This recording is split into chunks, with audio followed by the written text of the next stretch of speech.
Prince of Wales and head of the Commonwealth, Prince Charles, continues his 3 days visit to Nigeria.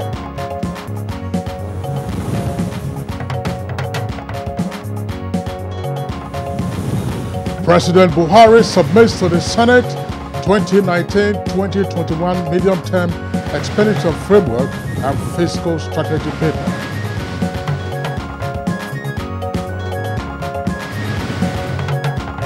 INEC begins display of voters' register across the country ahead of the 2019 general elections. And on Good Morning Nigeria today, we update our conversation on the minimum wage negotiations plus aging in Africa.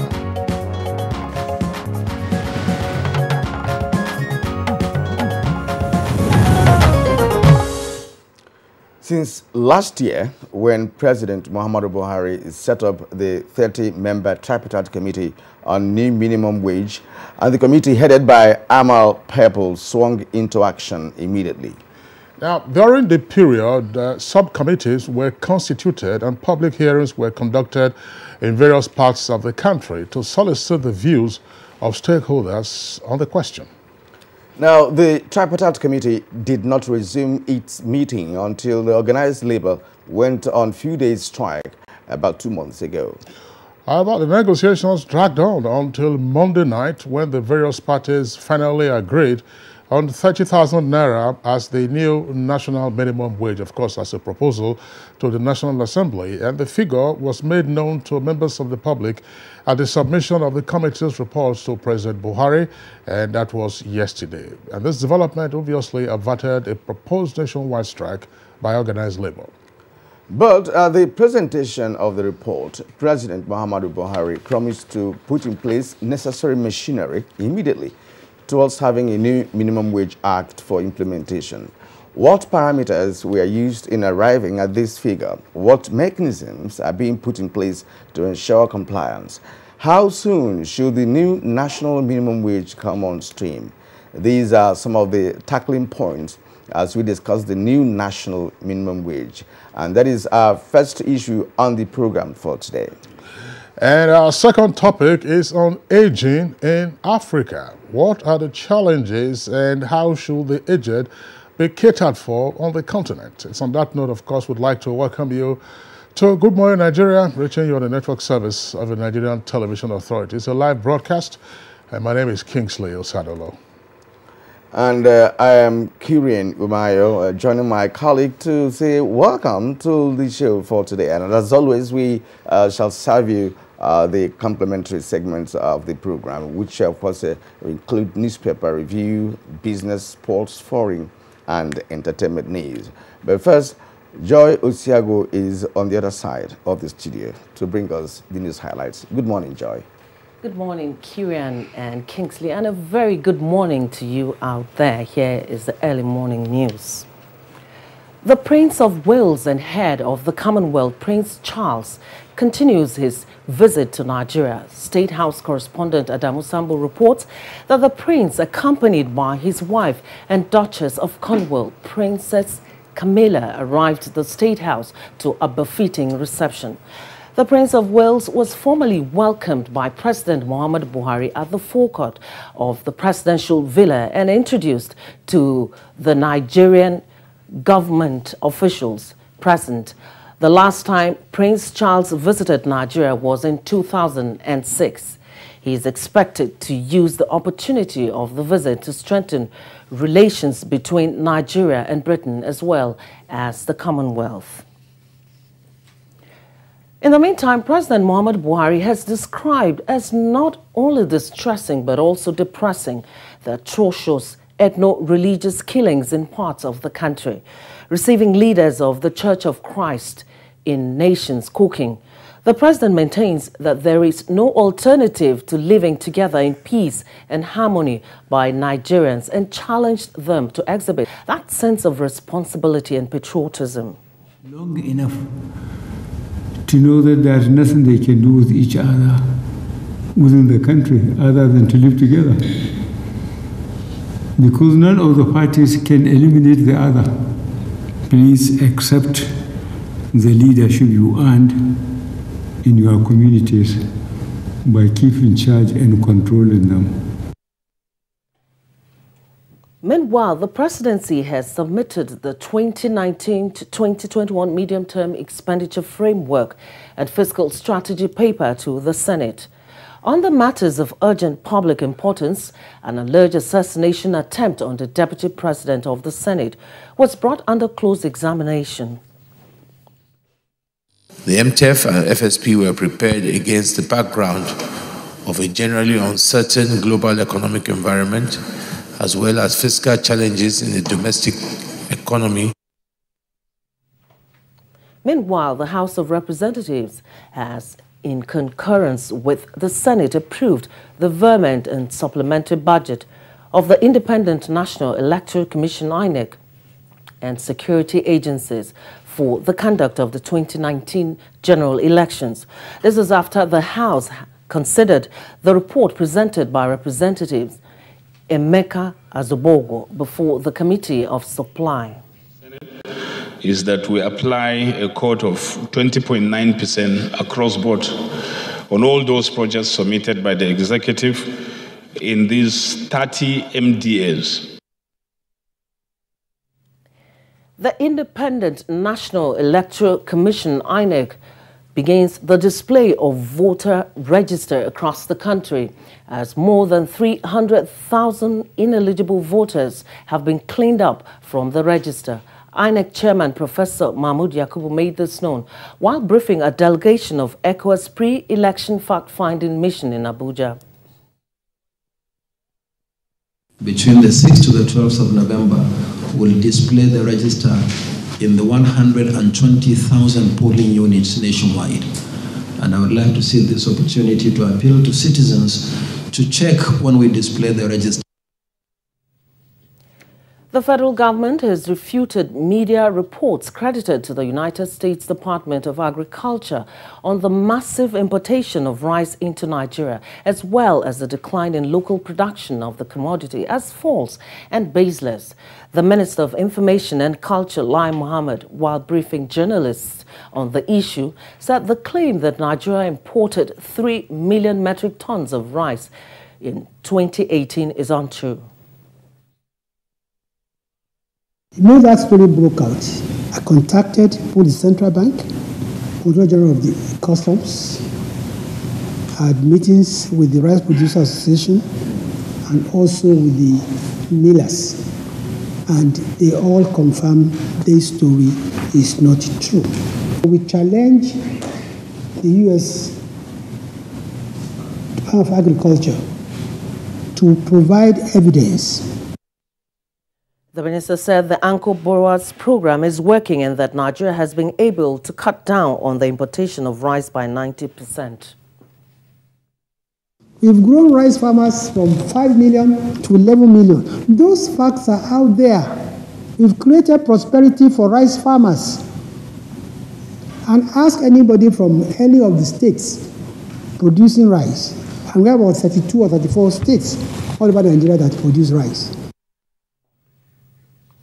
The National Association of Nigerian Students is appealing to the federal government to dialogue with the Colleges of Education Academic Staff Union with a view to resolving the 3-week industrial action embarked upon by the teachers for academic activities to resume in the colleges. These colleges of education have been grandstanded for the past 1 month. They have been shut down. Our students have been at home and we are unhappy. A situation whereby provosts are asked to contract out the cleaning and the security of their colleges, whereas the amount being given to them cannot do the exercise. And that's the early morning news. Good Morning Nigeria continues with Kingsley and Kieran after this break. Stay with us.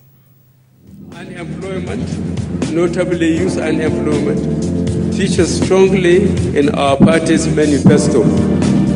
We intend to attack the problem frontally through revival of agriculture.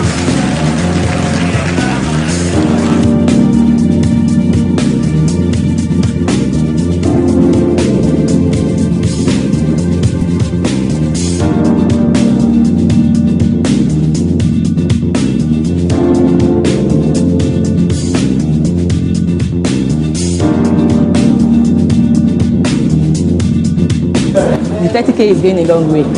Actually, I bought an acre of land for 60K like 2012, and presently I have a cassava farm and a yam farm.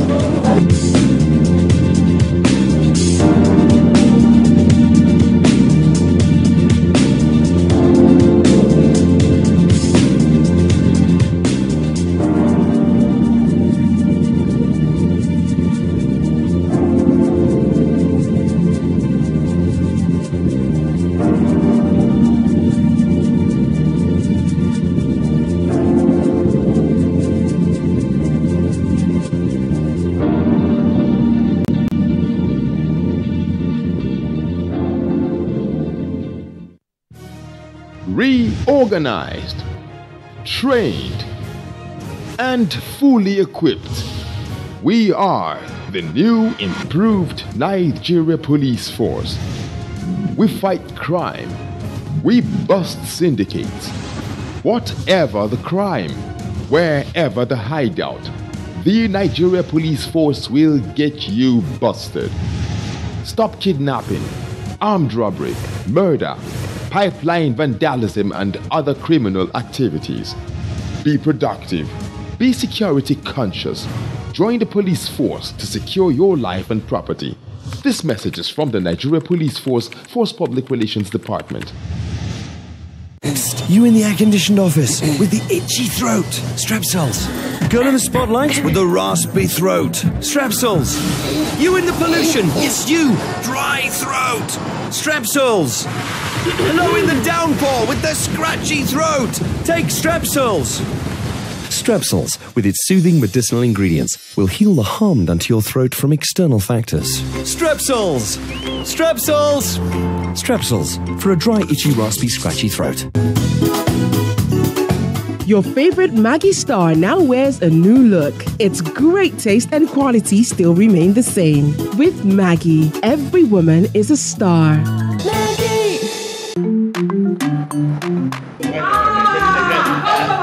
Madam. Brought us as usual. As usual. You have no problem. For the three put. You are welcome, sir. As usual, yeah. I was. You take that one. You take that one. You don't understand. We want Nigerian homegrown rice. Finish. You don't have. You don't have. Join the rice revolution today. No other rice that tastes like Nigerian rice. Are you sorry? That's the Nigerian rice we are talking about. Chocolate made in Nigerian rice. Healthy food. I'm going to bring Mrs. Mobo to come to chocolate rice of made in Nigeria here. And see how it are made. Correct. And how they are cook it. Correct.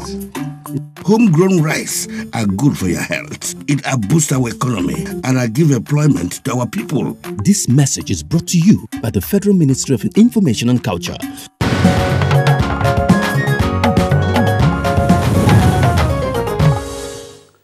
Now to business. Canada responds to federal government's quest to attract direct foreign investment into Nigeria as investors indicate interest to explore opportunities in key sectors. Let's now join Kunle Adeye for details.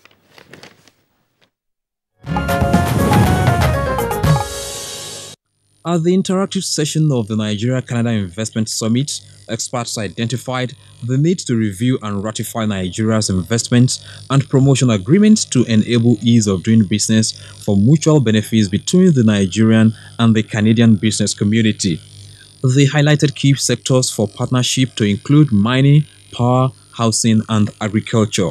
Considering the long-existing bilateral relationship that spans decades, the summit provided an avenue for stakeholders to share ideas that will encourage mutually beneficial investment and trade between the two countries. We will find a way, even if it's some kind of attachment to that agreement, to acknowledge this new environment in a way that, because I understand that we need to go ahead with the agreement that already exists. We've given them the new policies government have put in place as regards mining. We have a lot of similarities between Canada and Nigeria in terms of the wealth that we have. We've got one of the largest oil reserves in the world. We have very significant mining deposits. And we've made our mistakes along the way. We've learned our lessons. And what I think Canada offers to Nigeria is a chance to learn from our mistakes. Nigeria ranks top in the $72 billion received by African countries in 2017 as part of remittances inflows to the continent in the period under review. The Director of Statistics Department in the Central Bank of Nigeria, Mohammed Tumula, disclosed this at a workshop on remittance household survey in Abuja. This initiative, therefore, is timely, as it will contribute to improvements in the quality of remittances data. In another development, the Ogun State government has commenced the disbursement of 65% of the last tranche of the Paris Club refund to pay backlog of cooperative deductions, gratuities and severance allowances to its workforce. This is 15% above the threshold set by the federal government on disbursement of refunds to workers. Next is a summary of Tuesday's closing figures of the Nigerian Stock Exchange.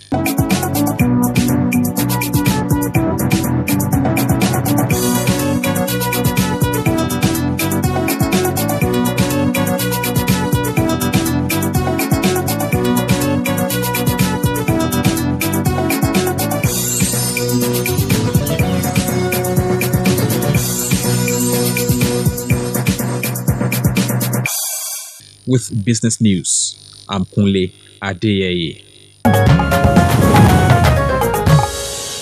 Thank you very much, Kunle, for the business package. Next for us now, we'll take a look at the stories on the front pages of some of today's newspapers.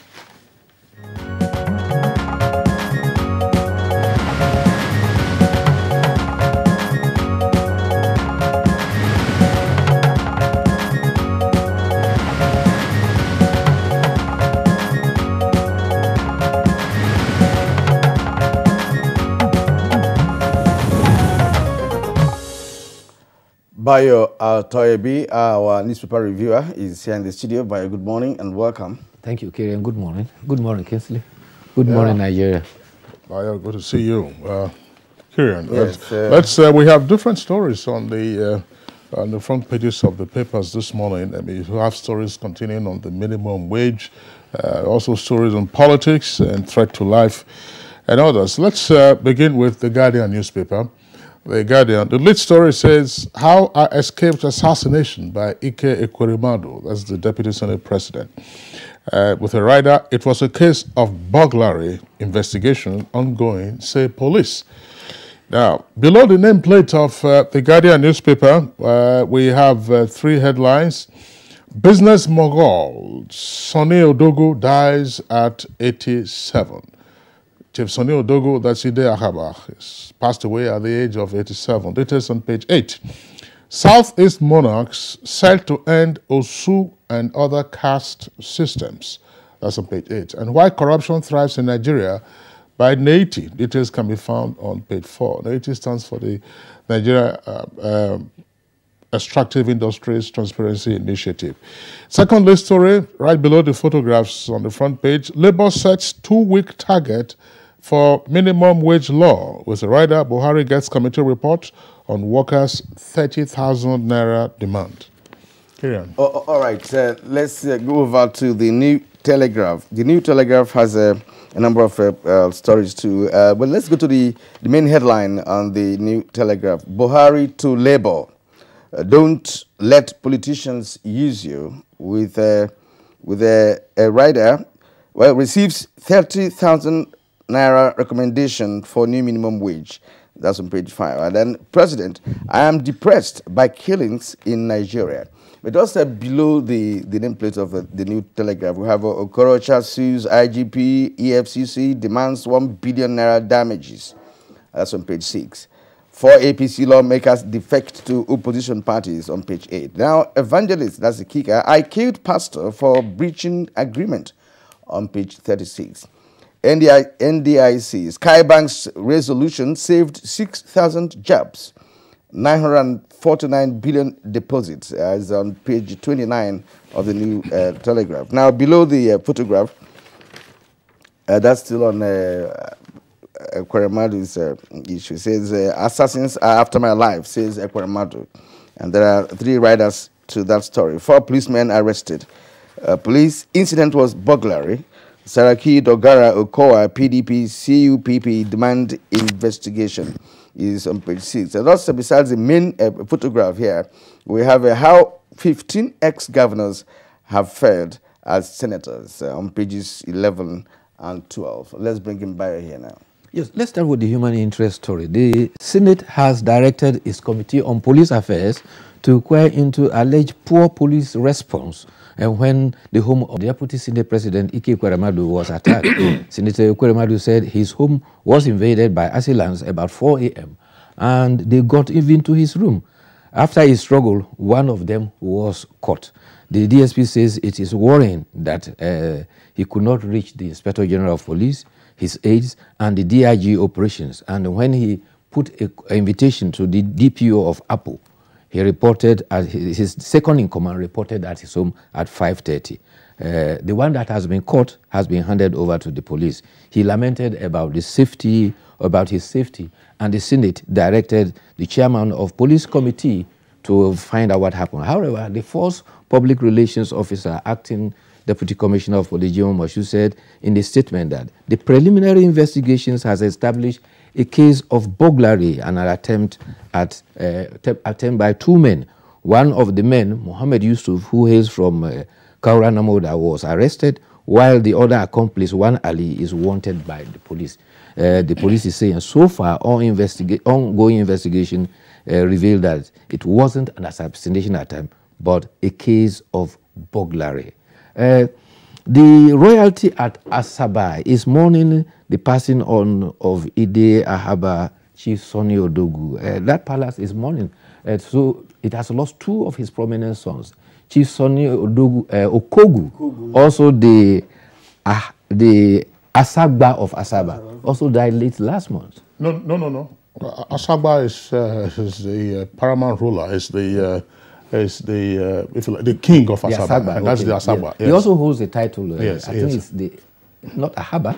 Ide Ahaba, that's the Sonny Odogu who is just passed on. Okogu, very important that you are clarifying this. Sonny Okogu was the in-law to former military president Ibrahim Babangida. He was the elder brother to Miriam Babangida. He passed away. He spent most of his life in Kaduna, where he was a businessman. Incidentally, this year has witnessed the transition of very prominent senior citizens, most of them usually in their 80s. We saw what happened, for instance, with the first Director General of the Nigerian Stock Exchange, Apostle Hayford Alile. He passed away in Lagos this year.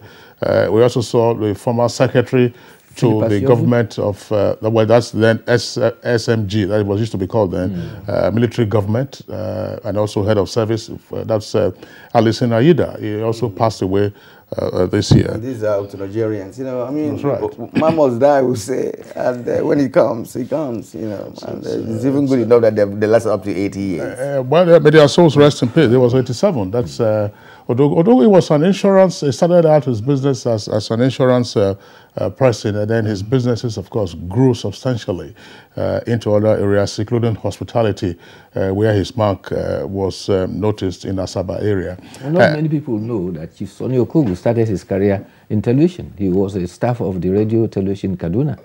That's right. That's Okogu. Yes. And then Odogu, who just passed away yesterday, was also a publisher. He published the Post Express. The Post Express was the first Nigerian newspaper to be on the web. Yes, to be on the web. It was managed by the late Dr. Stanley Makebo, who himself had been managing director of the Guardian newspapers. All right, gentlemen, may their souls rest in peace. Yes. The hottest news after that is the subject of the minimum wage. President Muhammadu Buhari says that he's not surprised that the tripartite committee on minimum wage encountered challenges in reaching the position they reached. He says government side was concerned about affordability, while the labor was also concerned about meaningful increase. He said the president says the two parties were all right and they had valid arguments. But however, he has assured that he will do all he can to ensure that all is done to push on the recommendation of the tripartite committee across to the National Assembly. Chairman of the tripartite committee, Ama Pepo, said after weighing all critical factors, the committee, which noted the offer of the 24,000 by federal government, is recommending the increase from 18,000 to 30,000.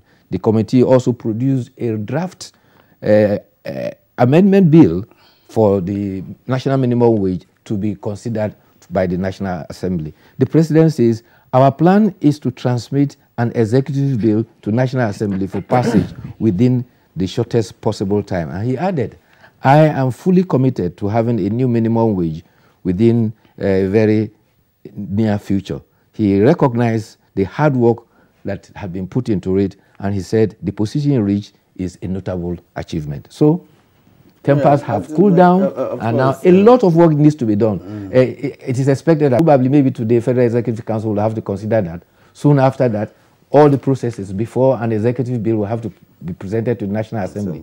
It will now go through the committees and pass first reading, second reading, and third reading. But from what the Minister of Labour told us last week, where we had him on this program, yes, he noted that the National Assembly has actually promised to expedite action as soon as that comes in, and that it will, help to ensure that the minimum wage, starts, in earnest, and as soon as they complete the process. That's fair enough, but of course, the National Assembly will also argue that it isn't a rubber stamp. Yes, you might hear that kind of argument from time to time. I don't know how expeditiously the Federal Executive Council might handle this, but if they took it as one of their items for conversation this morning, for discussion and debate this morning in the chambers, then that will be really significant, because you need to generate a memo. Yes. And the memo has to be generated by the chairman of council. He only received the report only yesterday, so how would they have had enough time with the cabinet secretariat? If the National Assembly wants to do it. No, I'm talking about the Federal Executive Council. Procedure. For it to be served. Yes, the procedure, because the chairman of council has to generate a memo. Could that have been done between 4:15 p.m. yesterday when that was done?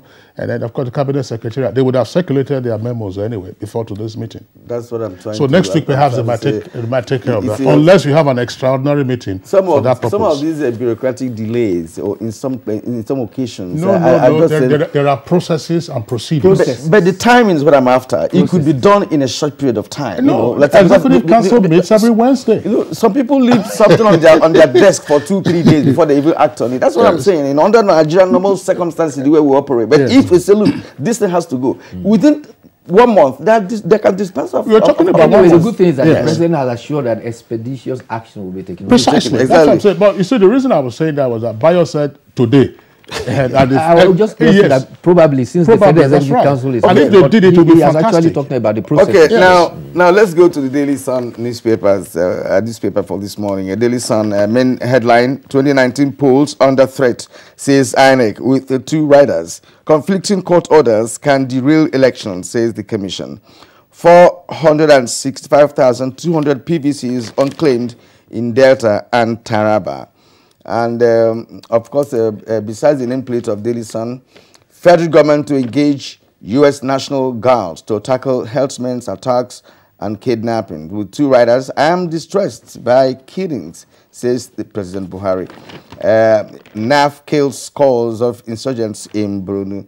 That's the Nigerian Air Force. Now, below the photograph, of course, the photograph is that of the Prince of Wales having an exchange of greeting there with the president. But below that, we have former APC reps quit to opposition parties on page 8. Now, we won't stop Ganduja's bribery probe, says Kano House of Assembly. It's on page 41. Assassination attempt on Ekweremadu under probe. With 2 riders here, Senate waits in as Dogara condemns incident. It's burglary, say the police. Detained suspect.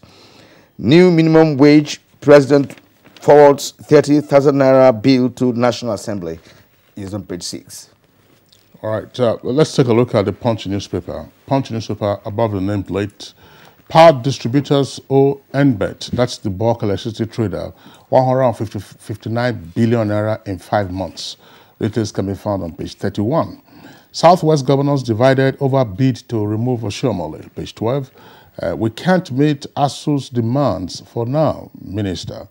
And Kano Assembly, as Kyria read earlier, vows not to stop Ganduja's probe. That's on page 10. 2 earpieces there. Buhari meets APC senators over party crisis, and Niger governor presents 159.5 billion naira budget for 2019. Lead story, of course, is on minimum wage. We've discussed that extensively. And right at the foot of the front page, which is the second lead story, Prince Charles cancels trip to Jos over security concerns. You have other headlines there. You can say opposition parties kick as gunmen attack Ekwerimado's home. What is a burglary and what is armed robbery? If there were dangerous implements or equipments or weapons found on those guys, a clear case of armed robbery, not burglary. Well, that is the definition that they will find out when they get to court. However, the point has been clear that they were not holding guns as such, but they were armed. Usually, thieves go about armed. But the fear is it wasn't an assassination attempt. It was just mere burglary. But the fact is, if the deputy Senate president cannot feel safe in his home, it brings a lot of challenges as far as security is concerned. Because he has security. That's the curious question. But let's look at the royal visit. Prince of Wales and his wife, the Duchess of Cornwall, have been visiting Nigeria, and they were received by President Muhammadu Buhari. The visit is supposed to be about engaging in peace building, including the farmers' herders clash.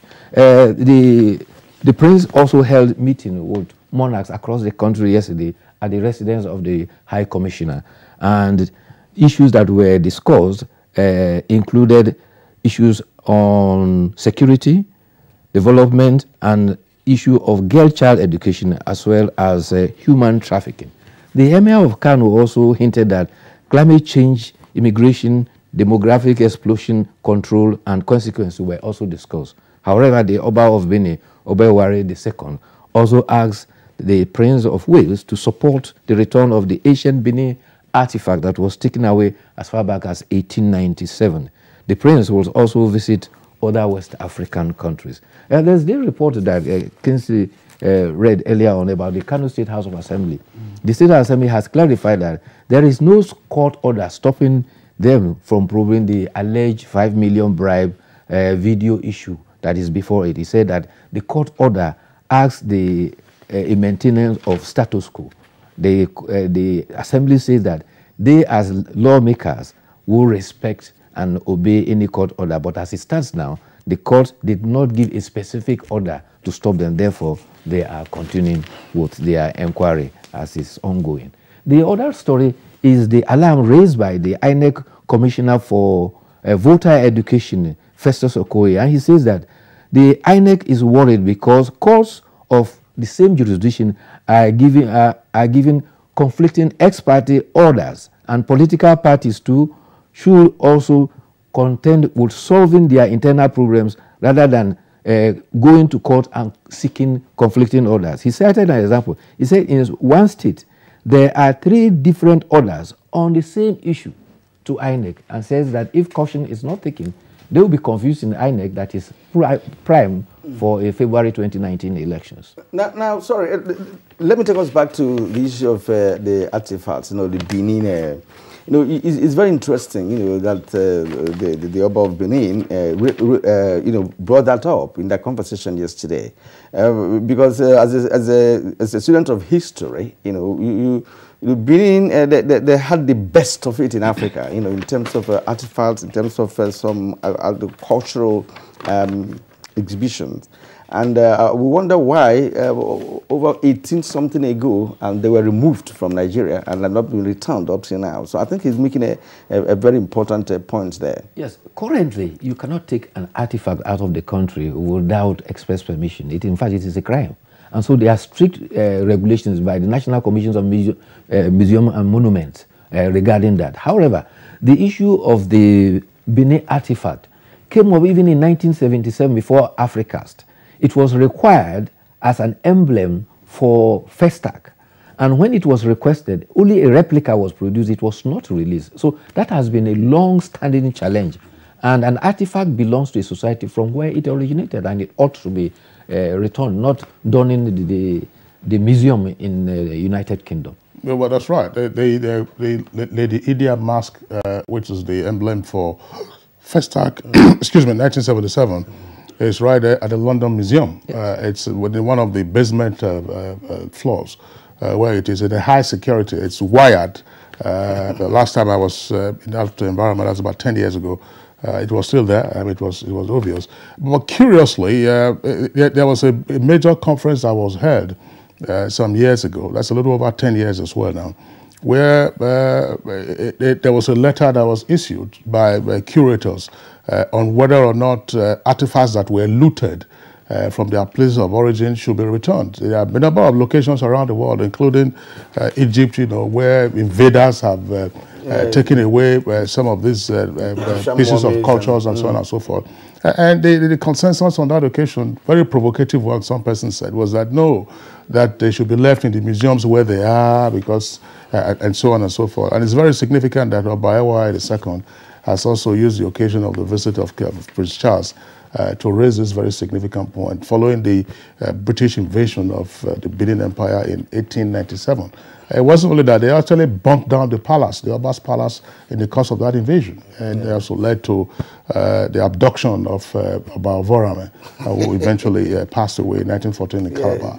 All right, so those are the issues I'm sure historians will focus on that. Bio, we're taking the editorial, but let's just indulge ourselves briefly, because this story is not on the front page. It's on page 7 of The Guardian. It says UBTH and resident doctors mourn surgeon who died on duty. Now, the University of Benin Teaching Hospital, of course, is mourning the senior surgeon, that is Dr. Okorene Ejigba, who was a senior registrar in the surgery department. He collapsed in the call room after performing 4 surgical operations, and he passed away.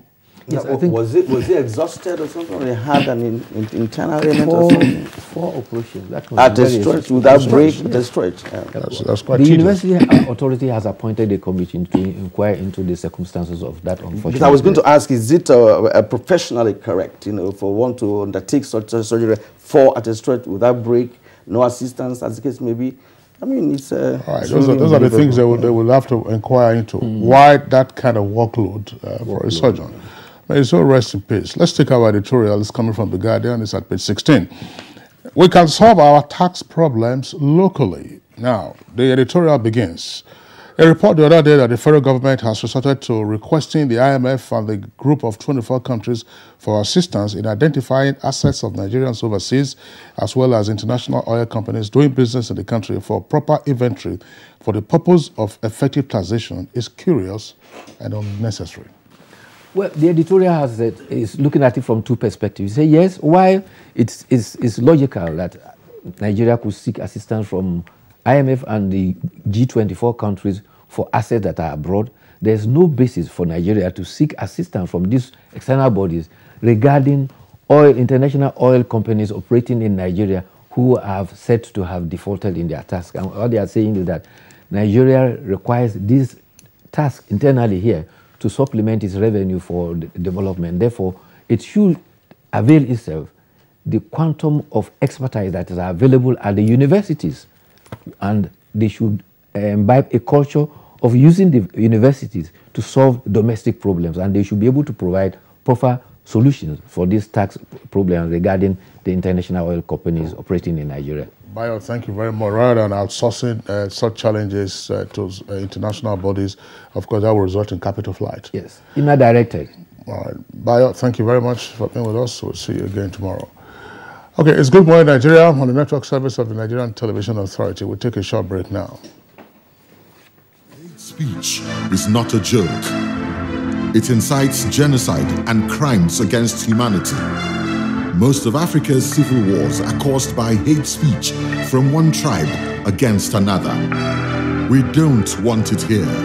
The Nigerian government stands firm against hate speech.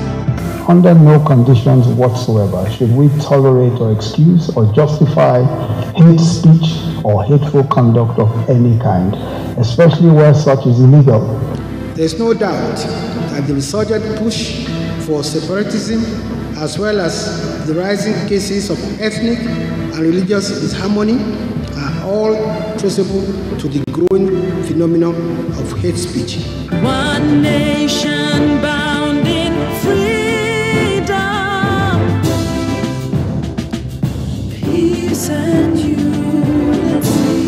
Nigeria, one nation, one people.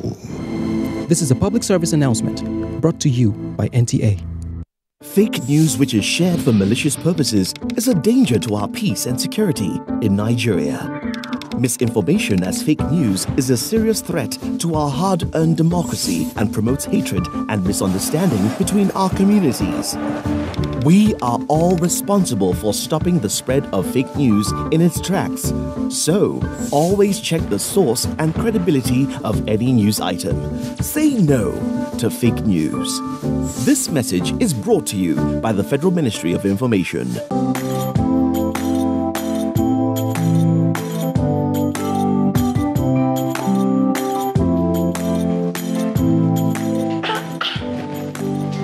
Why don't you people sell imported materials here? As beautiful as the shop is. Auntie, buying foreign goods does not help our economy. Neither does it boost local production.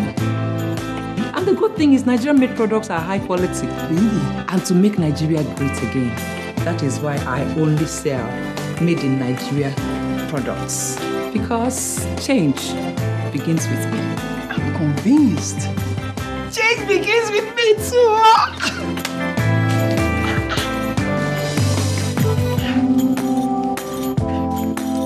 Change begins with me. This message is brought to you by the National Orientation Agency in conjunction with the Federal Ministry of Information and Culture. Who am I? I'm a caregiver, a slave, a boss lady, a foodie. I am the Chief Quality Inspector and Chief Organizer. And when I'm cooking with my Maggie Star, I become a kitchen grand master. Every day, you choose to make the difference. That's why you choose Maggie Star, made from natural soya beans and other carefully selected ingredients to help you cook the difference. I am the Chief Enjoyment Officer, and I'm the magnet that brings my family together. Need I say more? But best of all, I love what I do. With Maggie, cook the difference. Take the stage, Lord. Nigeria is now set for the 9th edition of the National Prayer Breakfast, organized by the Christian Legislators Fellowship of the National Assembly. This is a non-denominational of older persons, as well as how to properly include them in development planning. And now joining us to talk on aging in Africa is Dr. Omokaro, convener and chair, SGA, Africa First Annual African Regional Conference on Aging, and executive director, Dave Omokaro Foundation, and deputy chair, Global Alliance for the Rights of Older Persons. It's a pleasure to have you on the program. Thank you so much for having me. And we also have Ogugwa Osiobu. I hope I got that correctly. She is head of geriatric. I hope I also got that correctly. Unit of the National Hospital Abuja, and chairman local organizing committee of SGA Africa Conference. You're also welcome to the program. Thank you very much. Yeah. All right, ladies, let's begin. Give us a sense of what this conference is all about with regard to aging. Who is attending, and how long has it been on for, and what do you intend to achieve? SG Africa is actually a coalition of organizations, including civil society organizations, professional bodies like Geriatrics Association of Nigeria, Gerontology Association of, for all the countries attending, even human rights institutes and centers on aging and academics who have come together on this platform to seek older persons' rights to inclusion in sustainable development. So the aim is for us to dissect the variances in the different sub-regions in the different countries, and then the commonalities that we have concerning core, very critical issues that affect older persons, especially discrimination, ageism, stereotypes, attitudinal, issues that cause older persons to consistently to be excluded from development. So the aim is to try to see how we can change the conversation, change the narrative, how we can come to consensuses on how best to present the value, the core contributions that older persons still stand to make for economic growth. How we can convince governments, players, influencers on multi-levels, from grassroots to African Union, to the United Nations, African Regional Forum, for them to view older persons and to see aging not as an emergency, but as a process that starts from birth, and to see intervention frameworks as those things that have to be put in place for a healthy aging population, and then at the end of life to put those systems in place, align the systems to also take care of older persons.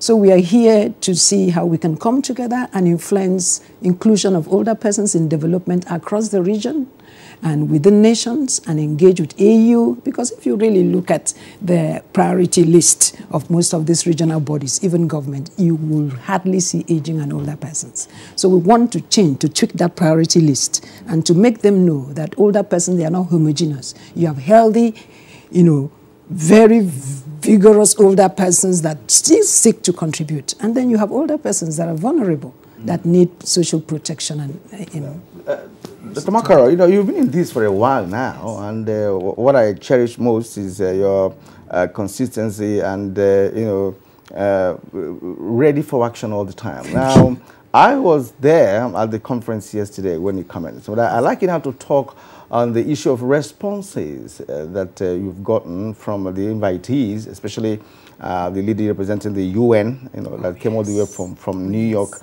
and all of that. So what are the takeaways now? I want to say here that the United Nations is particularly excited because for a long time they really did not have a platform. They didn't know how to key into building capacity of aging in Africa because we were in silos, everybody doing their thing. So, but for the first time, we have been able to mobilize all these stakeholders in aging across Africa. And you saw that people came from more than 15 countries, stakeholders. And so the United Nations just saw it as an opportunity to now, let's come together. Let's discuss this thing. And I want to say that the space, actually, the motivation was created for us at the African Regional Forum on Sustainable Development. Because if you know the Sustainable Development Goals, makes it compulsory, really, for you to engage major groups and other stakeholders because they leave no one behind. So you have women major group, you have children major group, you have youth major group, you have environment, climate, but older persons and persons with disability were left behind. So we had to fight for this space. And just this year, May, in Dakar, at the African Regional Forum, we were recognized, and that space was created. So we didn't want to waste time at all. We started mobilizing. So, all right. Thank you very much, Dr. Amakao. Let's bring in now Dr. Ogugwa Osiogbo, who is chairperson for the local organizing committee, I believe, right, for this conference. What has been the experience in terms of actualizing the goals of the conference? Right. It's been a long road, but let me start by saying the excitement that our international partners have actually shown from the get-go was a good catalyst, if you want to call it that, to help us in the planning, and eventually we're here today.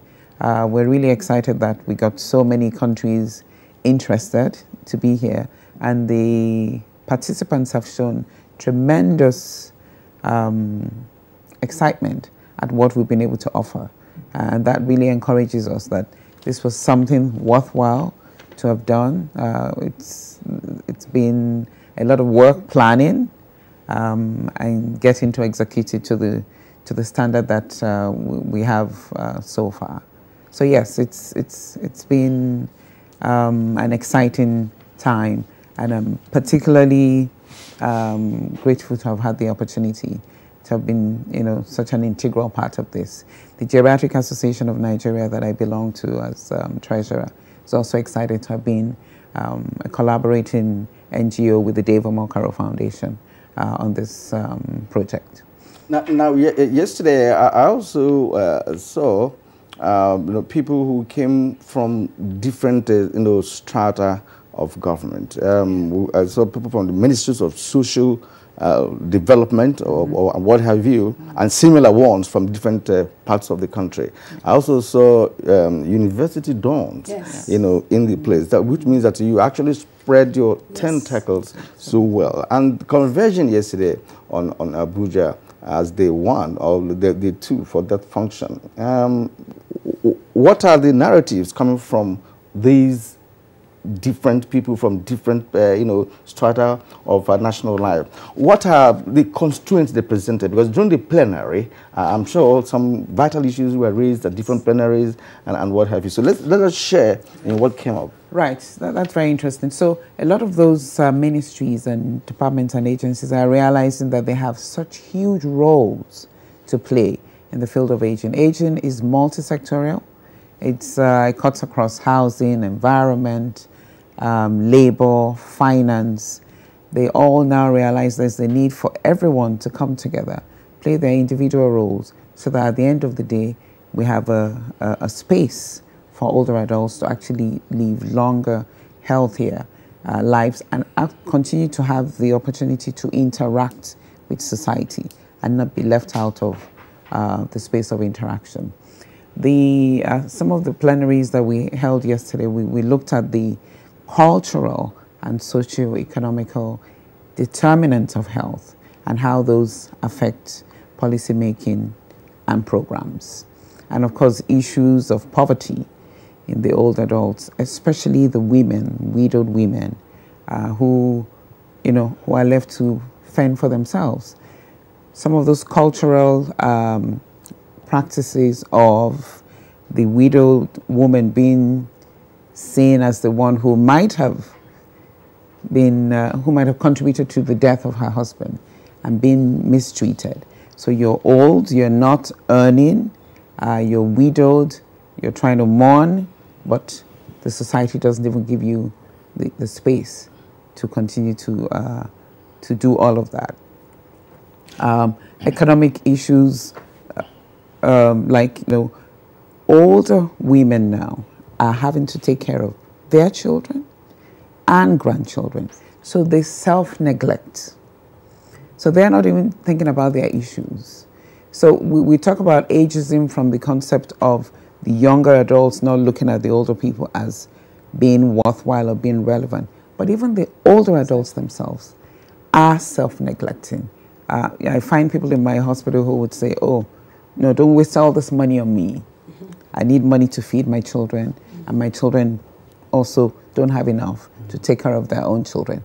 So if there was a social protection program, if there was a monthly stipend, we got a presentation from Tanzania where farmers get a monthly pension.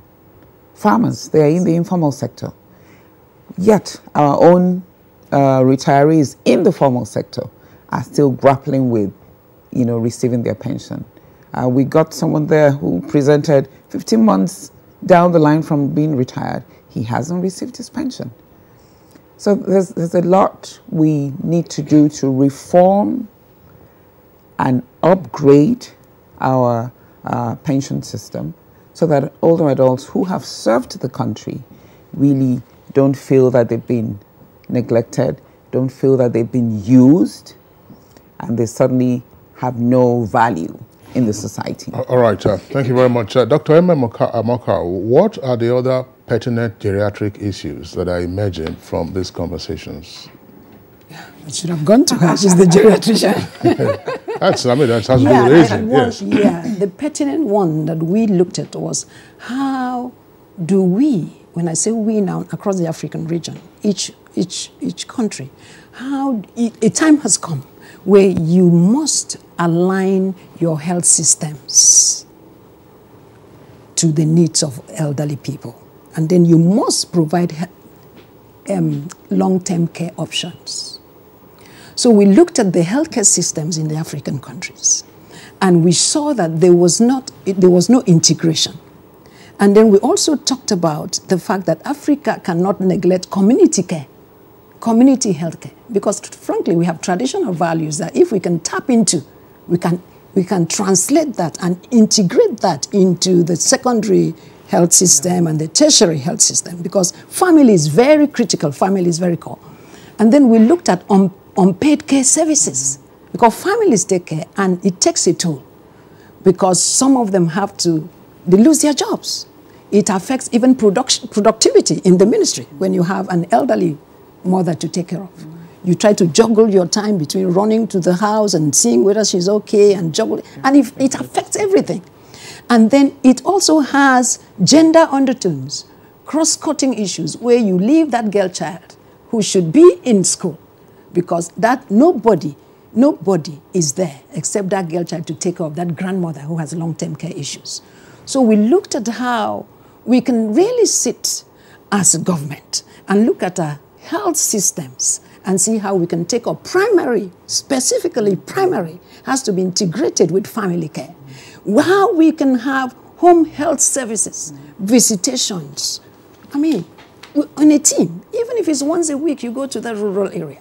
We really, really have to modify our primary healthcare systems to recognize that there are older persons in the community and that there are caretakers in that community that can be trained to be part of that healthcare system. I'm wondering, are these generalized problems, or specific countries could have their own peculiarities? Yes, as a matter of fact, there are some countries that have gone ahead of others. Yes. If I was surprised to learn. If you talk about Mauritius, they are way gone. Yep. They're like developed countries. They are way gone, and 15% of the population in Mauritius are older persons, but they are a small population. You talk about Senegal. They are already integrated, community healthcare services, family unpaid services in their primary healthcare. So we have a lot to learn. Actually, the time is on our side, but I want to take this question because all we have done so far is ensure that the government integrates that social responsibility into the system, into budgeting, planning, and what have you. So, what is your channel? The channel through which you can reach government to get this done. Okay, briefly, please. Yes, we are identifying champions. We're identifying influencers. We are identifying those institutions without which we all talk and nothing. And then as a body now, if you watch, our theme says new consensuses for innovative multi-stakeholder engagement. So we're identifying the multi-levels of engagement. And as a body, now, by the time we are done, we are going to have a declarative statement, which are to do things. And one of the major to do things is to identify where the money is. And then we want to take the Sustainable Development Goal, the goals, and that theme that says leave no one behind, and go from goal 1 to that goal 17, and get the ministries involved. And really, it's negotiation. And one critical thing that we have realized is that most government fear that investment in older persons is denying the youths. Right.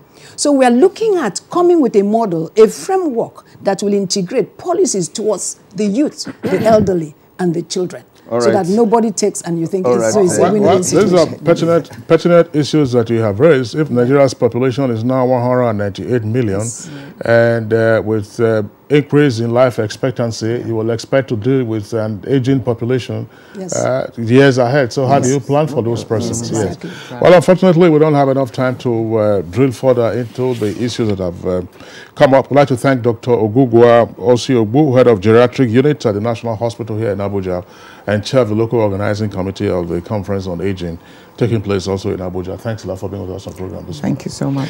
Appreciation also to Dr. M.M. Omokao, who is the convener and chair SGA Africa First Annual Regional Conference on Aging. And she's also Executive Director, Dave Omokao Foundation. Thanks a lot for being with us. Thank you so much for having us. It's Good Morning Nigeria. We'll take a short break now. When we return, we'll be dealing with minimum wage issues and matters arising. These days, people get their news and information from more media sources than ever before. Some of the news and information given are fake, unverified, doctored, and manufactured to create confusion, stir disaffection, and cause disunity. Before you believe or share any news, ask yourself, is this real? Is it from a credible source? Is it verified or verifiable? Fake news is dangerous. Whether you do it for fun or for political gains, real people can get hurt. Fake news, don't create it, don't spread it. This is a public service announcement from NTA. If you hear a bomb explosion or gunshots of an active shooter, that might be a terror attack. At such times, always remember 3 action words: run, hide, report. Don't try to run towards the terror scene to save the situation, because there might be a second bomb blast or another attack. Run far away and take cover. Make sure you are safe first. Yes, it is in our nature to sympathize over the hurt, but remember, only trained personnel can help in such situations. When in a secured environment, promptly call relevant authorities and help will come. For anonymous reporting, call 09630-3250-5 or 0813-2222-106. If you see something, say something. Nigeria, unite against terrorism. This message is brought to you by the Federal Ministry of Information and Culture.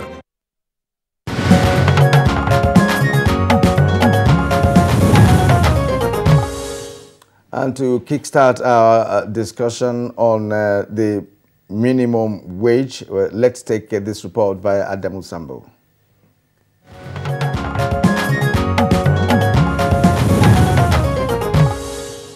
A moment of anxiety, hope, and indeed fulfillment for the Nigerian worker as President Muhammadu Buhari formally received the report of the new national minimum wage. Since the last review in 2011, President Buhari said many changes have taken place, including strong GDP growth rate for Nigeria, but the reported successes did not flow into the pockets and homes of the nation's majority. He described as pleasing that the tripartite committee on the national minimum wage has completed its work in a peaceful and non-confrontational manner. Committee chairman highlighted some of the challenges encountered during your deliberations. On the government side, the concerns raised were around affordability. On the other side, the points raised focused on the need for any increase to be meaningful. Both arguments are valid. I want to assure you we will immediately put in place the necessary machinery that will close out these open areas. Our plan is to transmit the executive bill to the National Assembly for the passage within the shortest possible time. I am fully committed to having a new National Minimum Wage Act in the very near future. President Buhari said as the executive arm reviews the report, members of the tripartite committee will continue to be engaged by government in closing any open areas. May I therefore employ workers and their leaders not to allow themselves to be used as political weapons. Chairman of the committee, Ama Pepul, had told the president that in arriving at the recommendations, workers' demand predicated on the high cost of living, among other factors, as well as macroeconomic indicators, especially the revenue and expenditure profile of the government, were carefully considered. While noting the offer of 24,000 by the federal government, is recommending an increase in the existing national minimum wage from 18,000 naira to 30,000 naira.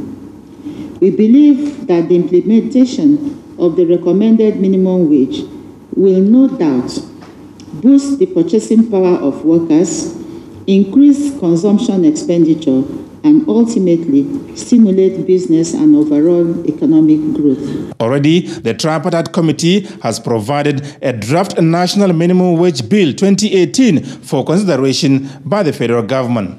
Its enactment into law, members believe, is critical to the operation and future reviews of the national minimum wage.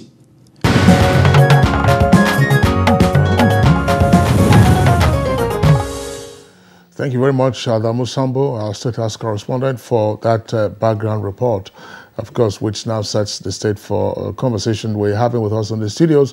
Comrade Boboy Bala Kaigama, his National President, Trade Union Congress, TUC. Comrade Kaigama, pleasure to have you with us on the program. My pleasure too. Thank you. All right. Shall we start by asking if there's relief in organized labor with regard to the submission of the report of the Tripartite Committee on the negotiated new national minimum wage, in particular with regard to the figure agreed upon? Well, thank you very much. I want to first start by congratulating Nigerian workers for their perseverance, resilience, and the fact that they've been patient and understanding with their leadership all this while. So I would say, quote unquote, we now have a temporary relief.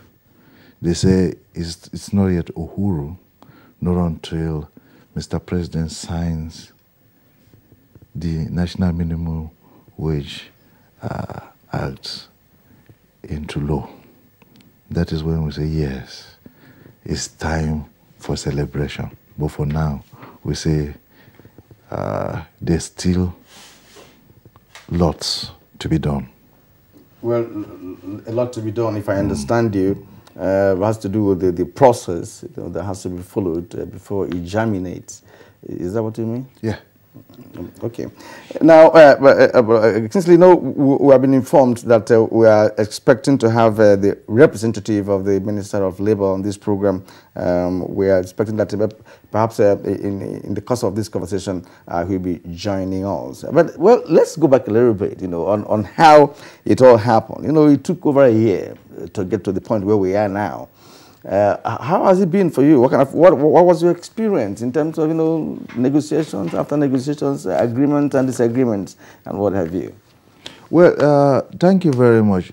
For this time, in fact, this was the shortest in terms of the lifespan of a tripartite committee.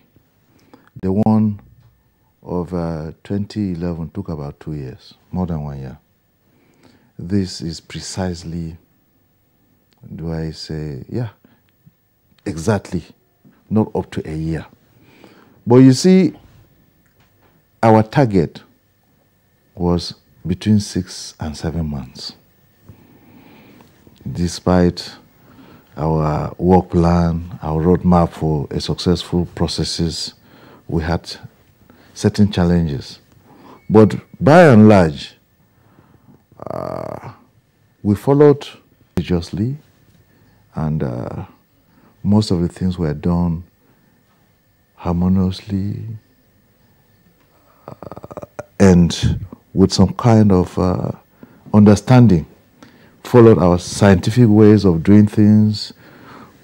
We ensure that every stakeholder that matter was invited to say their own side of the story, say the implications of a national minimum wage, and then profile solutions by way of giving us figures as to how best we can manage the welfare of workers vis-a-vis the economy of the country. So that is with regard to sustainability. So at the end of the day, in 11 months, we were able to achieve this feat. So we say it has been rewarding. We were able to interact with governors representatives from the 6 geopolitical zones of Nigeria. We had the Osun State Governor representing the Southwest, the Rivers State Governor representing the South-South, the Plateau State Governor representing the North Central, the Gombe State Governor representing the Northeast, the Kebbi State Governor representing the Northwest, and our organized private sector employers, the federal government, and organized labor. So it was very, very rewarding, and we had a very, very the experience was. With some strikes in between. Of course, that is our tradition. All right, I'm just wondering, why did Labour make a pitch for a new minimum wage at this time, let's say last year? And that's one leg of the question. Second leg will be, in arriving now at 30,000, down from 66,500, which was Labour's first demand, what were the metrics that were taken into consideration? Well, first and foremost, you know, at 2011, we agreed that the lifespan of that agreement will be 5 years. And 5 years was 2 years ago. So, we felt, some people were even saying because we are anticipating elections, that is why we are raising issues like this. We said no, it is the timing. It's just a coincidence. Even the 2011 one was a coincidence. So, but what we are saying is that when the time is right for negotiation, we said 5 years span. And if it is 5 years and over, with even 2 years, we insisted we definitely need to review. One, look at the economic indices. What challenges do we have that will warrant this review, in spite of the fact that we attach a time frame to the review? You agree with us that as at 2011, when we had 18,000 naira minimum wage, the exchange rate of the naira to the dollar was about 150 $150 to the 18,000 naira. That was the value of 18,000 naira as at then. Now, the value of 18,000 naira relative to the dollar is about $40. So you can see, one, the factors of devaluation of our naira coming in, inflationary trends coming in, the high cost of living. And then look at the kind of problem Nigerian workers have been put in when it comes to the review of prices of commodities within the time frame. Nigerian workers are not in charge of the economy. We are not saying that we are unnecessarily demanding. One thing one would just ask is, give us the value of 18,000 naira now as at 2011. You find out that it is more than the value of 18,000 naira relative to the dollar. Now, if you look at the dollar, give the value of 18,000 naira as at 2011 to what we have now, is more than the 66,500 organized labor demanded. But because of give and take, considerations of ability to pay, no funds, and the fact that, yes, workers are, some say it's an infinitesimal part of the population of Nigerians or the state, forgetting that they are the wealth creators of the country or their respective states.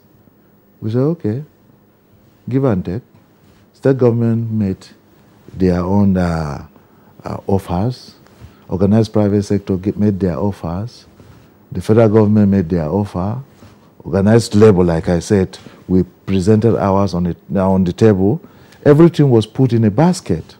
And then they use all forms of statistical indices, or statistical methods to come up with about 4 scenarios. In plenary, we reduced the 4 scenarios to 2. And from the 2, we came up with 1. And that figure was about 38,000 naira. To us, 38,000 is a far cry from 66,500. So we said, okay, let's just round it up to 40,000. Our brothers and partners in the organized private sector said, no, they are the ones suffering the brunt when it comes to maintaining their industries, their private concerns. The power is not, the electricity is not improved. They are maintaining their generators. They don't want to lay off their current staff. Government taxes are so much on them. So we should understand with them that they don't want any form of strikes. They have taken enough burden from us and from government. So they advise and strongly recommended that we agree. They had submitted 25,000. We agree, reason with them, and then take 30,000 naira. It generated a lot of debate, argument. So we said, no, we plead with the plenary, give us some time. We went out, discussed among ourselves, reasoning along line.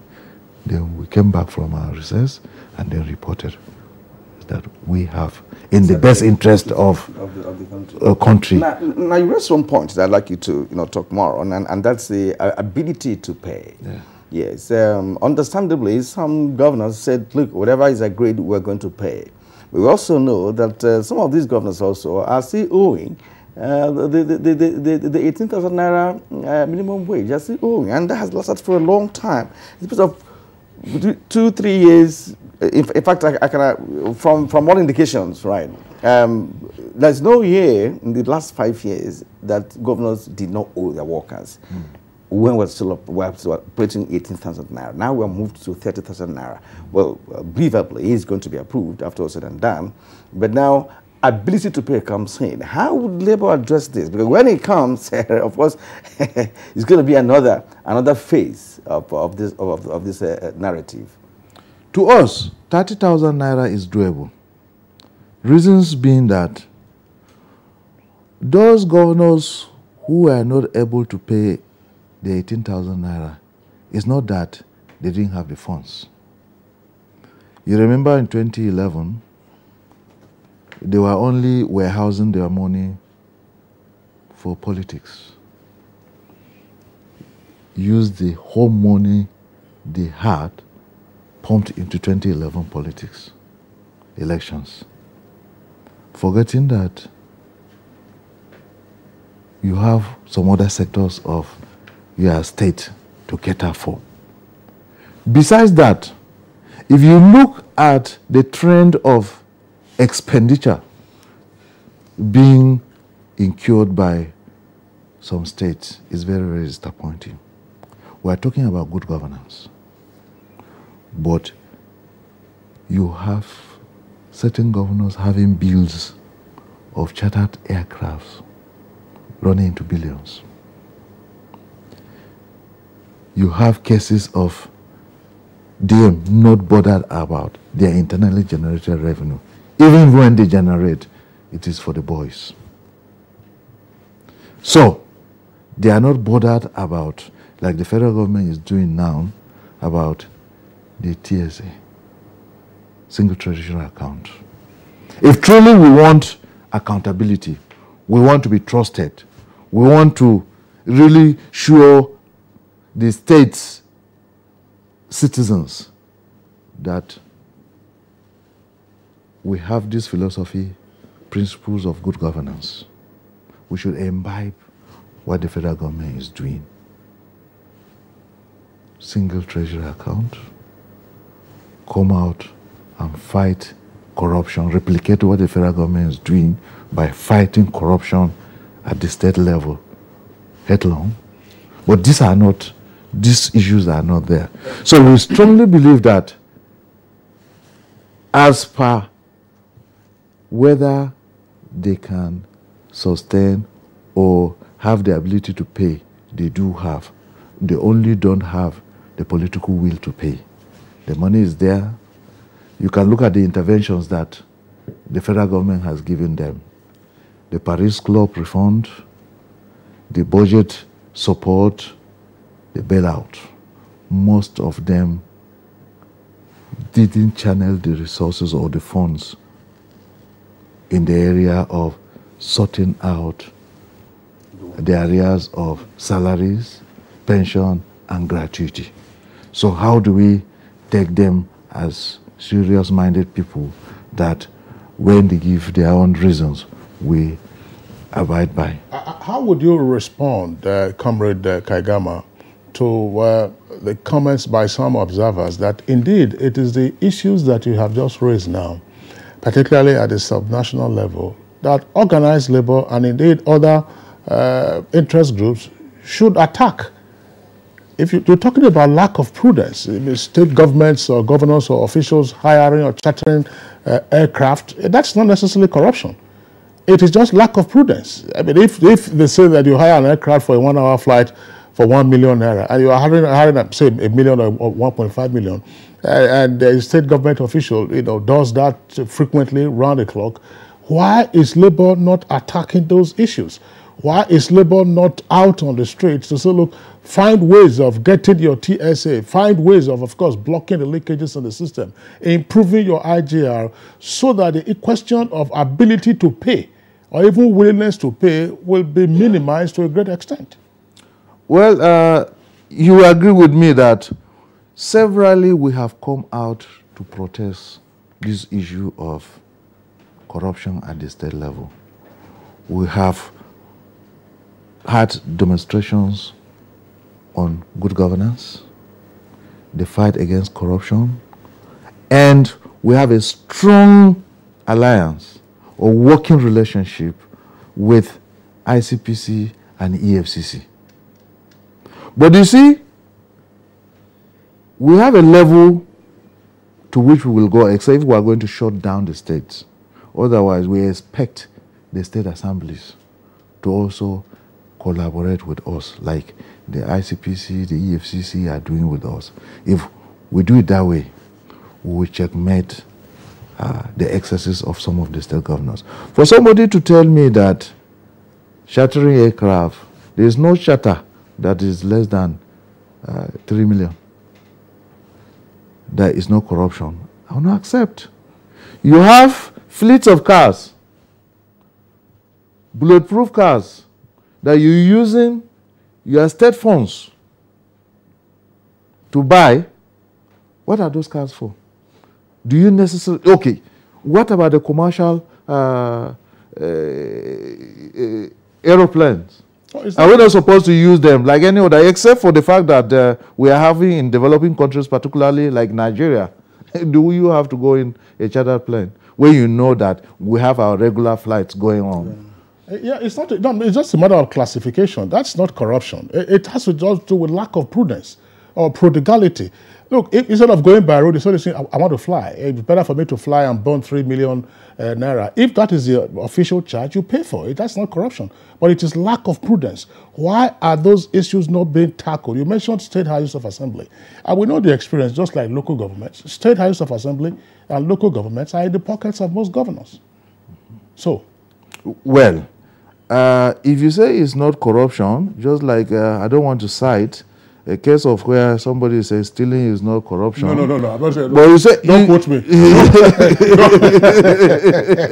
I cannot imagine. Yes. You are not able to pay your salary, but in a week, you charter aircraft 2-3 times. In spite of that, you have another avenue for corruption using the security votes. And you have another avenue for corruption not declaring your internally generated revenue, not accounting for those things. So it's not just the issue of charter. What about the IGR? We have a situation where, okay, for instance, Edo State, and in fact even Delta, and is it Akwa Ibom, currently have their minimum wages 25,000, another one 27,000. Where did they get this money? It will look, we definitely need to improve on our IGR. This country is blessed with agricultural potentials, solid minerals, tourism potentials, and we have the human capital to harness all these potentialities we have. But we are not bothered about that. We are so lazy. We are only interested in the handout, the monthly handout we come to Abuja to receive, and then declare that one. But the IGR is not declared. Yes. So what we are saying is that if we allow them to continue that way without catering for ourselves, I want you to look at one thing. How much is 18,000 naira relative to catering for a family of just 4, husband and wife with 2 kids? How much is their rent? How much is their hospital bills? How much is the school fees of the kids? How much do they pay for the feeding of the family? The totality of this is that it's more than 18,000 naira. Relate that to how much they spend on prisoners. A prisoner in this country is better than the least paid or even a middle class worker.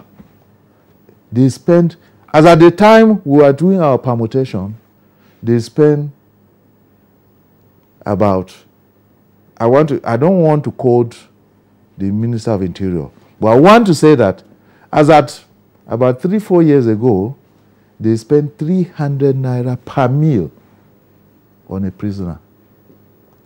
Don't forget, this prisoner has free accommodation, free electricity, free medical care. So compute 300 naira per meal times 3 times 1 week into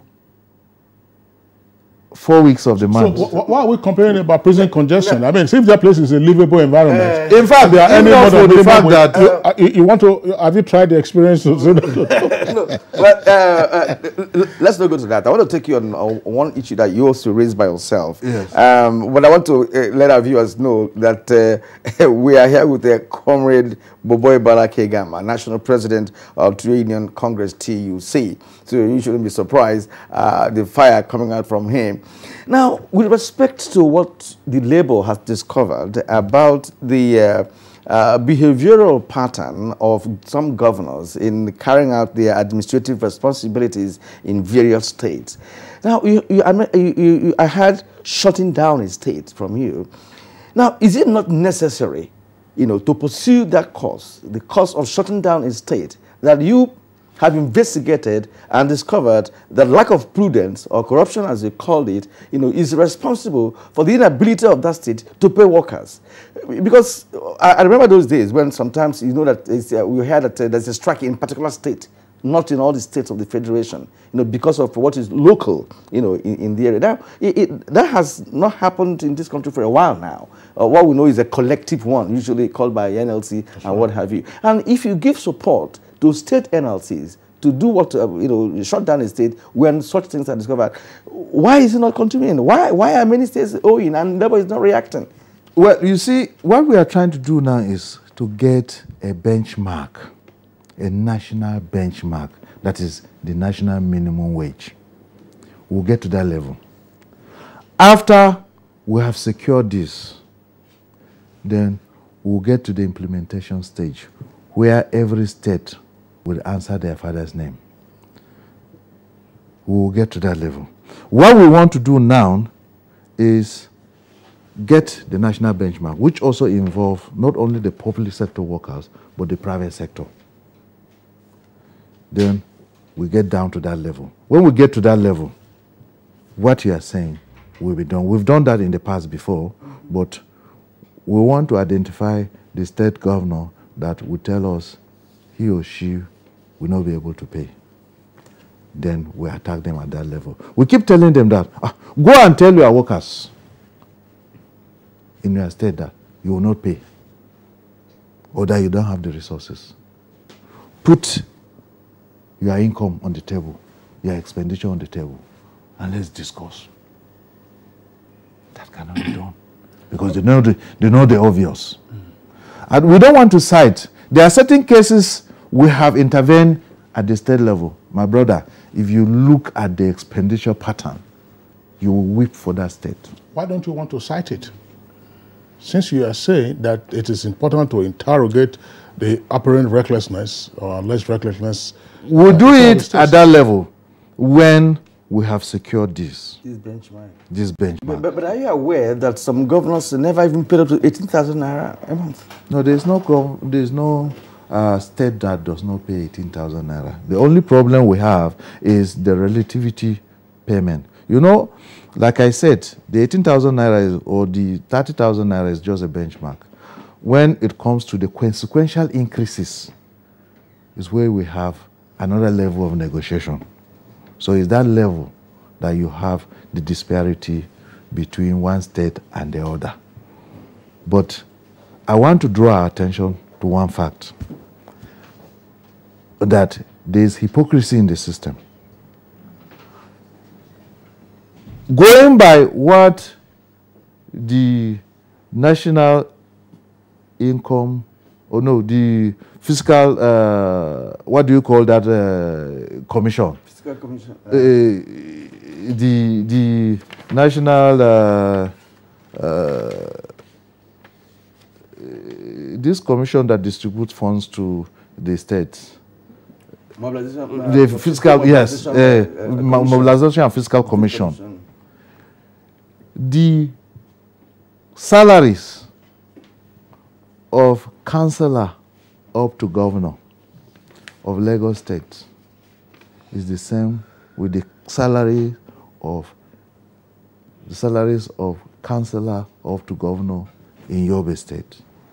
The salaries of governor in Rivers is the same thing as the salary of the governor of Kebbi State. Why don't we talk about ability to pay with respect to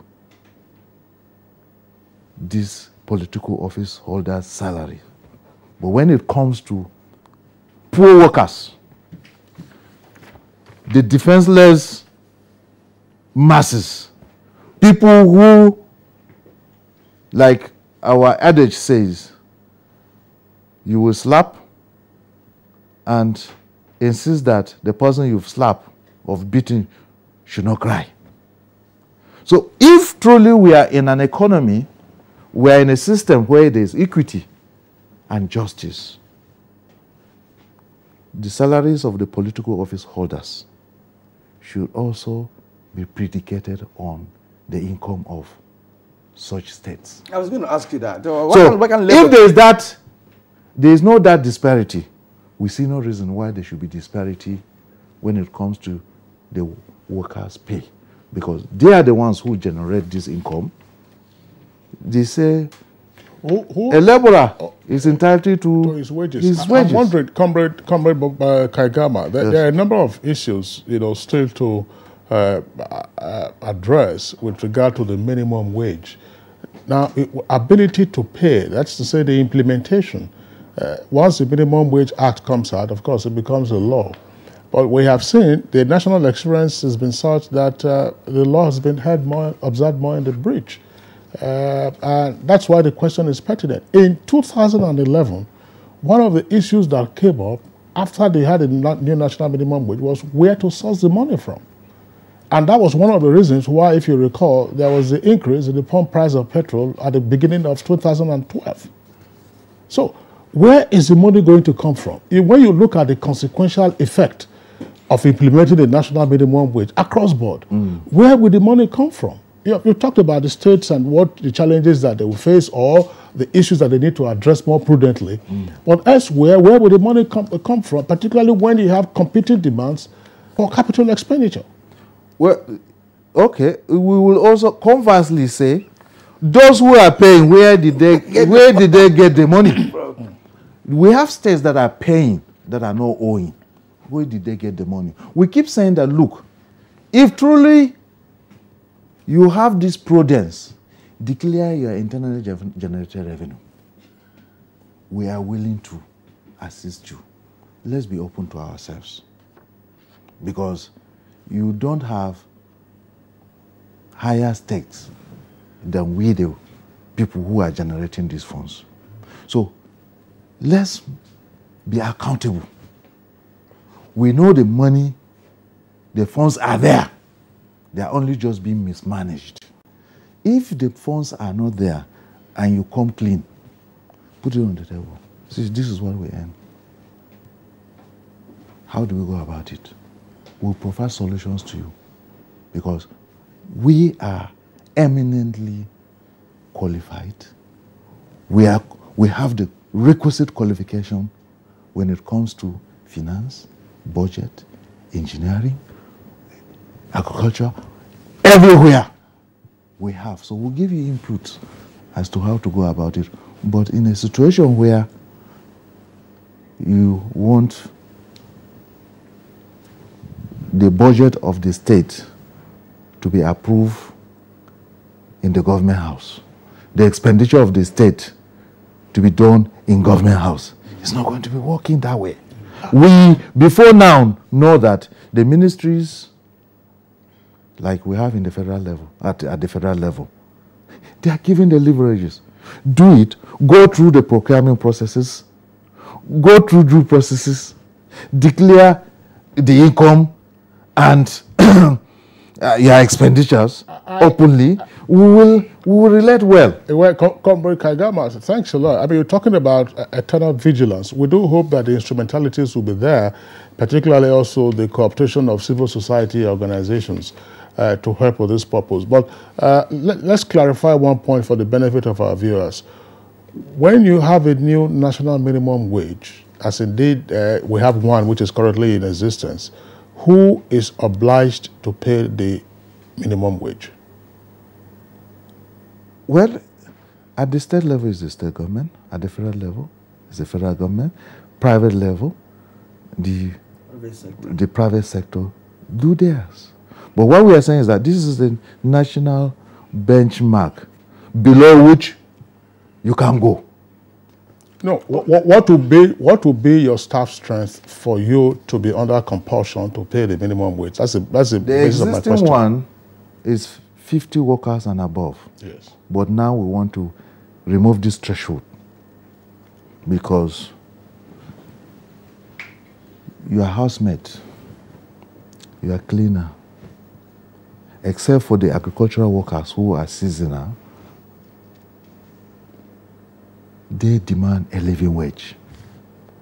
And when you look at, except for those who are accommodating their house helps in their own houses, those that transport themselves to and fro their workplaces cannot, 18,000 naira cannot sustain them. No, we're virtually living. So we said yes, the threshold should be reduced.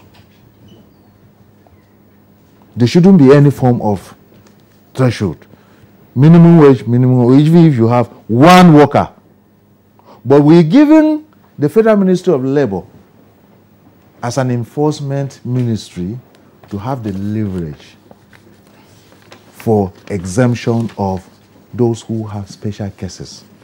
But even at that level, the exemption must be put to scrutiny by the stakeholders. That is, the Ministry of Labor, organized private sector, organized labor. Let's have a look at agricultural workers. Yes, you cannot give them a minimum wage, but because of their seasonal pattern of work, the demand so. In fact, if you look at some of these artisans, they even earn more than the minimum wage. Okay. So there are cases of exemption. The focus is areas of exemption, but not a kind of a threshold. What did the committee, tripartite committee, agree on? When you said, because you said we, did the tripartite committee agree, for instance, that there should be no threshold of minimum of 50 workers before an employer is obliged to pay the minimum wage? Yeah, that is our agreement for now. When it gets to become law, we enforce that. Our emphasis with the current draft bill is consideration of exemptions. A proviso. A proviso that, yes, so if you want to be exempted, apply. The critical stakeholders will review your cases based on merit and then give you that exemption. Okay, Comrade Boy Bala Kegama, thank you very much indeed. I would also like you to touch on one issue, but not before we take tweets coming from our viewers. There are people who are already responding, to this conversation. Let's begin with Salad. I hope that's correct. What the Nigerian workers waiting for now is the soonest time the subject matter will be transmitted to the National Assembly. Now, we have this from a handout that labels itself Excellency. I must commend the tripartite committee. They have actually done well. National Assembly, he says, won't be the barrier. Now, Abdul Musa said something which has to do with the question I had wanted to put to Boboy. He said the next step is to review salaries and allowances of all political office holders to reflect the realities on ground. The issue of security votes must also be looked into, as it is unacceptable to allow that charade of to continue. Now is the time for a total cleansing. All right, Sunday Michael Amakoji, it says that President Muhammadu Buhari has endorsed, has received the agreement of the tripartite committee on the new minimum wage of 30,000. It isn't yet uhuru for Nigerian workers, as it is still subject to parliamentary processes and then the president's final assent. This takes a lot of lobbying and time. Now, from Dele Jack Solomon, we commend the President President Muhammadu Buhari's led administration for endorsing the 30,000 naira national minimum wage proposal. We implore the government at all levels to do whatever it can to make this payment a reality and sustainable. Thus, all hands must be on deck. We have this from Godwin Johnson. It says, next stop is price control. I still hold that our constitution is bedeviling this country and there's a need to review it, expunge certain provisions and review others, while also bringing in new ones that would work with new developments. Now, Chris Simeon sounded differently here. He said NLC is selfish. It did not think about the poor man on the streets who struggled to have ends meet. When inflation kickstarts, people with low income will feel the pain. Ahmed Ibrahim Idris, so far the proposed minimum wage is under-realistic, according to this tweet, because implementation without delay or obstacles is what will make it to be realistic. And tactically, the government is not compromising for now. Workers are glad to see such progress. All right, Suleiman, organized labor is also not helping issues by not being initiative enough. What do they use their checkup dues for? Apart from asking for minimum wage, what else do they do for workers? And before we touch this, because there are three issues here now. Yes. The last one that I just read now. Yes. What do you do with the checkup dues? Well, Kirian, I think we might be pressed for time. I mean, checkup dues, that's usually a problematic issue for labor unions. But there's a pertinent question there with regard to inflation. If you recall, we have asked our guests on this program, other than the labor leaders, whom we have not had the opportunity of having until now, to discuss this issue. Our national experience is such that whenever there is, say, an increase in the pump price of petrol or a new national minimum wage, every other person comes with his own knife. The transporter will come, the landlord will come, the market woman will come, so on and so forth. And before you know it, the worker who has a new minimum wage is back to square one. And to add to that question, you know, the issue of reviewing the salaries and allowances of political office holders, which of course Kenya did when Kenyatta came to power. Well, first and foremost, I want to thank our viewers and for their responses. You see, the issue of our checkup, we use it to also administer our unions, just like the income the states and the federal government have. And we account to our members. And annually, we must render our returns to the registrar of trade unions. If you don't do that for 3 consecutive years, you are deregistered. That is not our responsibility. So what we are saying is that annually we render our returns. On the issue of inflation, you agree with me that inflation is not the fault of the worker. It's a creation of the state, how you manage your economy. For instance, in about last 2 years, when the pump price was increased, about 1.5 years ago, when the pump price was 97, it got increased to 145, our current rate. Was there any increase in salary? The inflation, who bear the brunt? Who is bearing the brunt of that inflation? The high cost of commodities, transportation, and whatever is the worker. What we are saying, particularly with this current draft bill we've presented to government, is that instead of making every negotiations even public every year based on our inflationary trends, quietly just increase the percentage, increase the salary of workers with certain percentage relative to without going public. It helps. But you're already going public with this 30,000. No, the 30,000. Yeah, of course, we have to start somewhere. We want, we want this process everywhere. There must be a starting point. If possible, we want this to be the last. Now, time is not on our side. What about the issue of reviewing the salaries of political office holders, which is definitely on the high side? Well, like I said, the Revenue Mobilization and Fiscal Commission is in charge of political office holders' salaries. Our own is the Salaries and Wages Commission, that poor workers.